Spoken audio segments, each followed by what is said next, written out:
Hi, welcome to my first Etsy Q&A test live stream. This is a test with new software.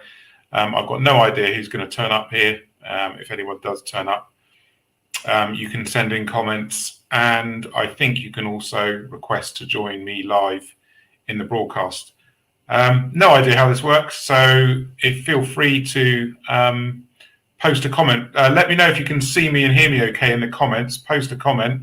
And then if you do have a webcam and you want to go live, you can feel free to do that as well. I'm just learning how to do this and see how it works and see if you guys benefit from this. Live streaming is something that I definitely want to do more of, but I want to do it in a more professional way. So if you like this idea, hey Saida, good to see you. Thank you ever so much for being part of my community. Lovely to see you. I think this could be a good idea. Tell me what you think. Is this something that would work for you? Does this interest you? I know my camera at the moment is a little bit dark. I'll fix that. I'll sort that out, no problem at all. This is just literally the first test. I'm playing around with this, so I've got a little banner thing here that I can just pop that up on screen. Good to see everyone. Saida, thank you. Yes, this is something. Hey Bob, how's it going? Welcome to my first test broadcast. This has completely happened off the cuff. I've got a bit of time between now and my next consultation, so I thought I'd just try this. I found this program StreamYard, which apparently helps me with my YouTube broadcast. So I thought I'd just jump in. I didn't expect anyone to actually turn up and be here. So this is great. Mitch, thank you. That's really interesting. Thank you. What a good comment. Great to be able to reach someone with your expertise this way. And I'm sure I can show your comment if I do this. There we go. So that's really, really helpful. So I can actually show your comments. I'm learning this, guys. Please bear with me. I'm literally just setting it up. So I've got no idea what I'm doing, but I'll get there. Yes, everyone, this is something, yes, what Mitch has said. Yes, I connect with you through my videos. Yes, I connect with you through the comments, in the YouTube comments, and I make sure that I answer every comment. That takes 2 hours a day sometimes just to do the comments on the video on your comments on my videos. So this is a much better way. I feel immediately like I'm connecting with you all so much better than in a different way. It's more personal, isn't it? I feel. Okay, Saida, don't worry about it. Once you start doing more of these, you'll get the hang of it. Yes, and it's a great way you can have direct access. Yes, exactly, Saida. I agree, and I will always continue to say and bring out content and information that other people don't talk about. That's a huge part of what I do, and I know that you guys do recognize that, which is really good. Anna, hello. Hi Anna. Anna is one of my followers from TikTok, also on YouTube. Hello to you. Chasa, hi to you. Did I say it right, Chasa? I took a guess on that, but we'll see. Bozena, welcome from Deutschland. Thank you ever so much. I think this is probably going to be a very, very good way for me to be with you guys and spend some time with you guys. So I think what I'm going to do is, hey Lido, good to have you here. I think what I'm going to do is I'm going to find a space each week, probably a bit later in the day, because I'm in Cyprus. Tell me where, everyone, tell me where you're from. Yes, Lido says he's from Israel. He or she is from Israel.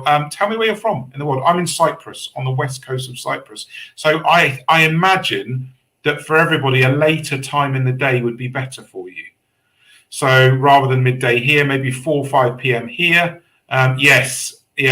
Carol says, good morning early in the United States. So yes, I think I'm going to do this a little bit later on so that more people can join. I'm sure if I do this at sort of 4 or 5 o'clock my side, we'll get more people and more people. And what I'd like to do, everyone, is if you've got a webcam using this program that I've set up, I can have you on the show. So we can split screen, you become live, and we can talk, and I can share, and we can have more than one person. I can have up to 10 people, but I don't think I'll do that. But I would like to have you on the show so that I can talk to you, and it kind of like a free, more organic way of working. So yes, this is the plan. It's all sort of formulating today, but I can already see this is probably a really good idea. Blah blah's from Czech. Anna, yes, Anna is from Greece. We've got lots of people saying where they're from. I'm just going to show a couple of them to you now, and you can see where everyone's from. Really good. I quite like this. Quite like this software. It's pretty good. What have we got here? Okay, let's do a question. Why not? Why not? Let's do a question. So Mitch says, what's your opinion on Etsy ads for fairly new stores with less than 15 sales? So Etsy ads, first of all, is a very, very difficult ad platform to actually make money on. Really difficult. The algorithm for Etsy ads is separate to Etsy search. So that's the first thing. So many people get confused. They just think, oh, it's Etsy. No, not at all. Etsy ads is completely separate. It has its own algorithm, its own way of showing your items. And if you're a new store, your primary focus needs to be on actually getting your listings up to a standard to then be advertised. So overwhelmingly, when I talk to my clients and they've got new stores, and with your store with under 15 sales, that that's low, that's new. Yes, I wouldn't be focusing on Etsy ads at all. I would be making sure you're sticking to your listing plan. I hope you understand about listing plans. I talk about this all the time in my YouTube videos, and I can recommend it to you to start moving up and preparing to get to 100 listings. By the time you get to 100 listings, you should have proved viability for your business. And off the side of that, once you get there, once you get to 100 listings, you should be pretty good at your photography, your video, your product descriptions, your SEO. You've got your shipping all sorted out, your pricing. Then once you've got proof of viability, I would be much more happy in you using Etsy ads. Of course, Etsy ads has a really good thing. As part of Etsy ads, you can see the keywords that people are searching for your items. And it includes partial matches. Now, this is something that you'll never get from Etsy search, but you do get in Etsy ads. So I always say, guys, don't kill yourselves on SEO. I'm not going to, SEO, you shouldn't be spending too much time on it. But one of the useful functions of Etsy ads, it shows you what people typed in to find your products, and you can use that. So that's useful. So rather a long answer to that, Mitch, and I'll get a lot quicker with my answers. But yes, wait until your listings are up to scratch. So let's have a look here. Let's see what else we've got here. So let me just remove that. We've got Eva or Iwa from Poland. Hello to you. Good to see you. Yus says, I just found your videos recently and you start to help me a lot in my beginning Etsy journey. Great. This is what I want to know about. So this forum, so if we're working together here and I have a weekly slot, so we can all be here in this community together, I can find out more about what's going on, because YouTube comments, it's so hard. I get 50 comments a day, sometimes 100 comments a day. It's just crazy. Here, I can be more interactive with you and find out more about what's going on. And, is my content helping you? Is it working? Because I often ask you, tell me how it's going in your store. Update me. I mean it. I genuinely mean it. I want to know. The more I can connect with you guys and hear your stories, the better it helps me in my consultancy and my work with you guys and the content that I put out. It's all really, really, really important. And this is a really good way. Clearly, I've only been on 10 minutes and there's 31 people here. So, and it's the middle of the day. So this clearly looks like a good idea. I'll be on just maybe for another 5 minutes or something like that. I'm just testing this. I'm so grateful for you all to be here. This is just fantastic. There's lots of comments coming in, which is really good. Yes, Saida. Yes, Saida says, would love to be on and hear from others. Yes, me too, Saida. Me too.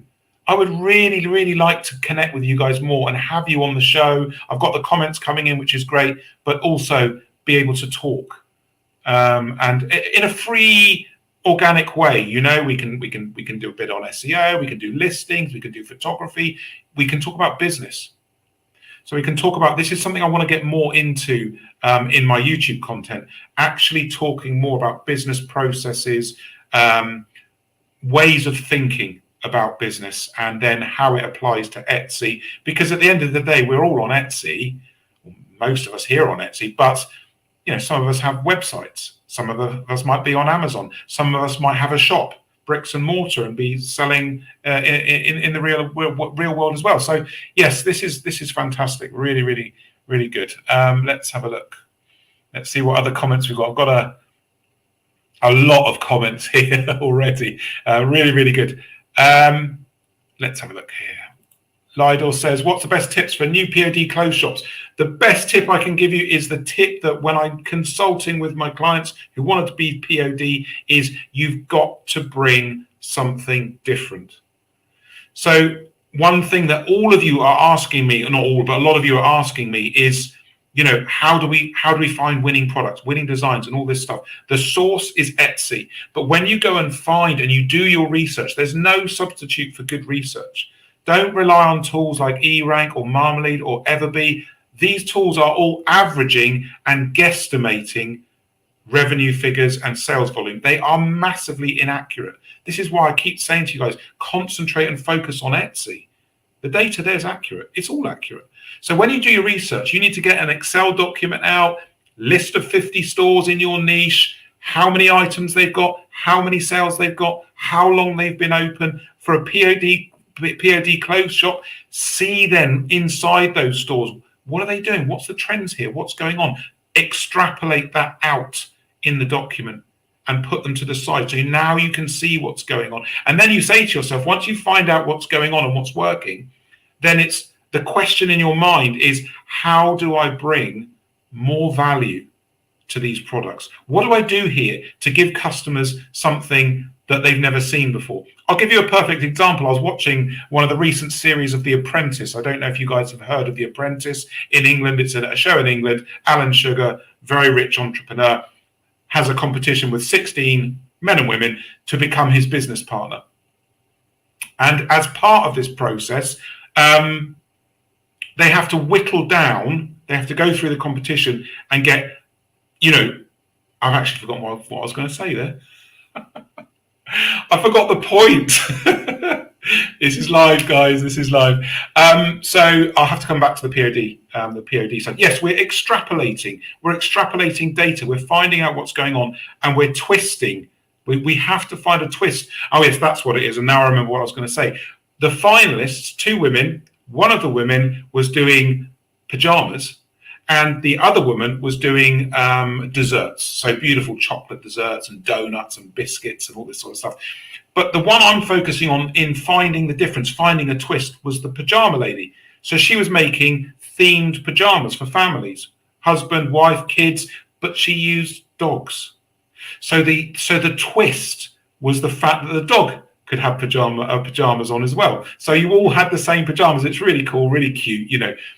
That's just to show you what I'm talking about. So when you go looking for designs and themes and niches and sub niches, yeah, you've got to twist. You've got to find the difference. That's what it's all about here. So anyone can do POD. It's so easy, isn't it? It's so easy to do. You can set up a POD store in Etsy in half an hour. You can stock it with 200 products if you want in a day or two. It's so easy to do, but it's not going to work. that way of doing things won't work. All right, I'm aware that there's loads of comments here. Thanks, Lidor. I won't be able to answer too many today, but let me just scroll down through. Charsa says, I owned a store 6 days ago. It got suspended as I wanted to add my first listing. I made an appeal with explaining when and what happened. Yes, so Charsa, assuming you haven't broken any copyright or trademark laws, which is one of the reasons you could get suspended, The reason your store has been suspended highly likely is a banking detail mismatch, which means the bank details on file at your bank do not match what's in your Etsy account. They've got to match to the letter or number. They've got to be identical. So that is the most likely reason. So what you've got to do is actually contact Etsy through the chat facility, which I believe only comes on in the afternoon in our time over here. I think it's like 9 a.m. in the United States. You need to talk to them. Chances are your account will actually come back on. This often happens. Your account, you've been 6 days, it's usually 7 to 10 days. Watch out for the account to be made live again with no explanation, no reason why. It's Etsy's fault. Usually, not always, usually. So just wait and see what happens, but you need to probably contact Etsy again and get a response from them. This will resolve. This will resolve, Charles. So you will get your store back, no problem. All right, what else have we got? Hi, it's so good to see you live. What do you think when the first sale should take place? If there are not enough clicks due to no ads, how do we know what's working?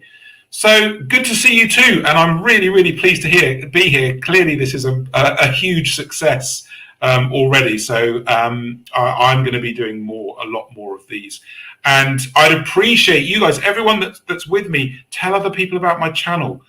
You know, I'm probably the only person as a consultant, a full-time consultant, who's here on YouTube. So let other people know. If you know someone else, another Etsy seller that could be interested, let them know about my channel, because we can do more things like this and have more questions and hopefully get people live with me too, which is something I want to do. So what do you think when the first sale should take place?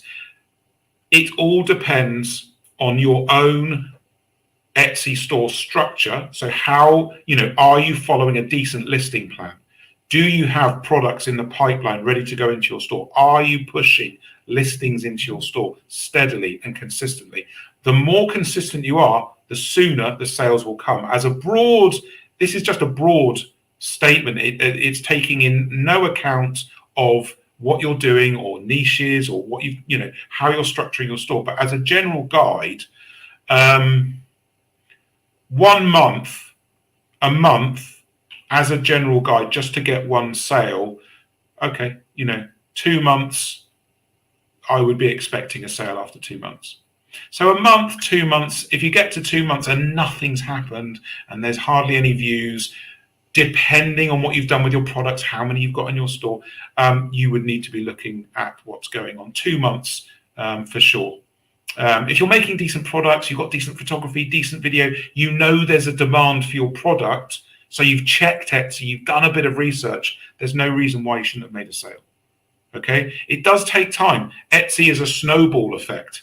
Nothing happens quickly unless, of course, you've got a product that there's low competition and good demand, in which case you will snowball very, very quickly.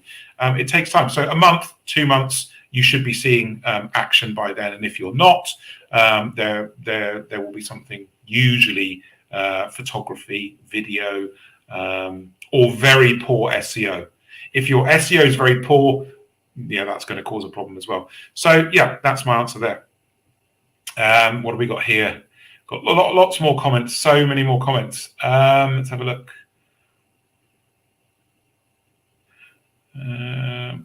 Okay, Bob says, please tell us about handmade styles. 100 pieces is too much stock for some of us.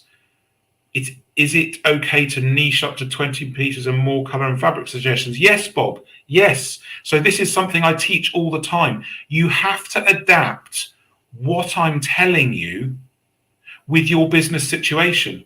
So, I say list 100 items. Look, I guide everybody. I fully understand how hard this can be for someone. It's all great if you're a print on demand, you can go bang, bang, bang, bang. It's easy. If you're making stuff, and I know this, it's incredibly hard. 100 items could take you 6 months. A really long time. So, Bob, you have to use every tool, every arrow in your bow to get your store bigger. So if you have 20 pieces and you have a red, a green, a yellow, a blue, or they have minor alterations or minor differences, split them all out. Split them all out. So make duplicates. If you can change them and make them individual in some way, all the better. all the better. But even if you didn't, and you just had color and fabric differences, do it. Absolutely do it. Your goal, you've got to grow your store.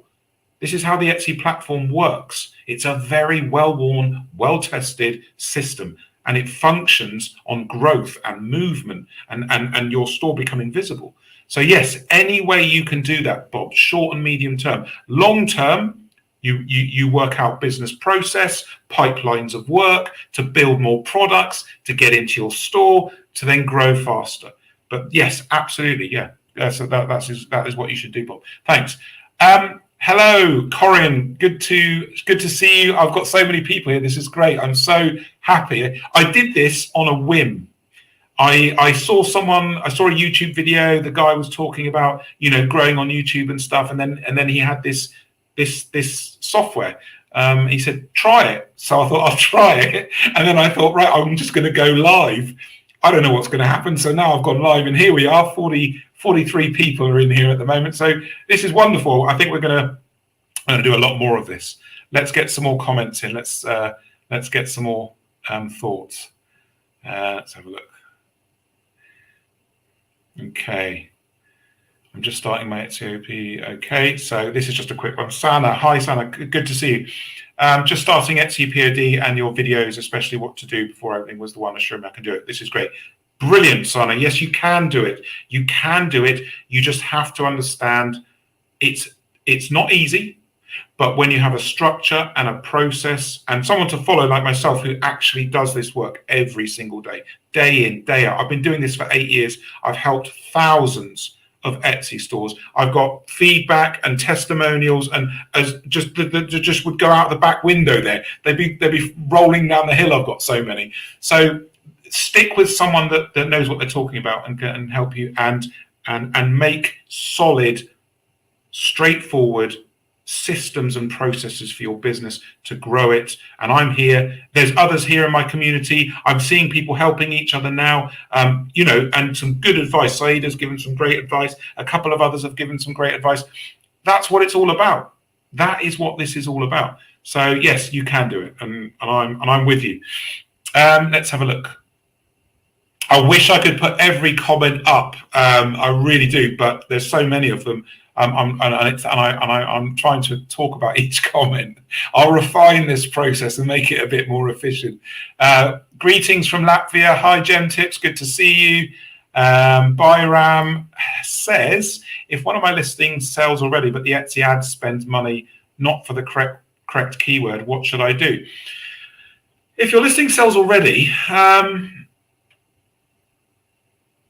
the problem with Etsy ads is they will show your product for one word. And this is the problem with Etsy ads. You can't define keywords. There's not a lot you can do. They do allow you to omit keywords that you don't want used. But remember, guys, this is Etsy. I don't trust them with the words that I don't want them to use. I no way would I trust them with that. If the product is not surfacing for the keywords that you want it to do, you can duplicate the product and test this, because I've tested this many times and sometimes it works really well. Duplicate the product, then set the keywords you want and only those keywords in the titles and tags. So it's the opposite, if you like, of what I would normally say, because what I normally tell you guys to do, use all your titles, all your tag space, and then of course you're going to be eligible or available for more searches. But in your case, no, you just knock down to the keyword that you want, put it in your title, put it in your tags, then Etsy can only use those words. Literally, you're not giving them any other words to use. This is a common thing that I've done many times. Test it and see. Okay, I've got so many comments, everyone. So I'm so happy for you all to be here. It's impossible at the moment to get through all the comments. So what I'm going to do, I'm going to end the broadcast now because I've got a consultation work to do. But I am going to do this with you guys regularly. This is clearly a really good idea, and I feel like this is working. So thank you ever so much for everyone being here. I may put some of these content up in my YouTube channel. I'll let everybody know on comments in my YouTube channel, and I'll do a video probably as well telling you all about this process. Let anyone know that would benefit from this with me and to be part of our community. And I will see you soon in the next broadcast and the next video. Thank you ever so much for being here, everyone. I really, really appreciate it. I'll see you soon. Bye-bye.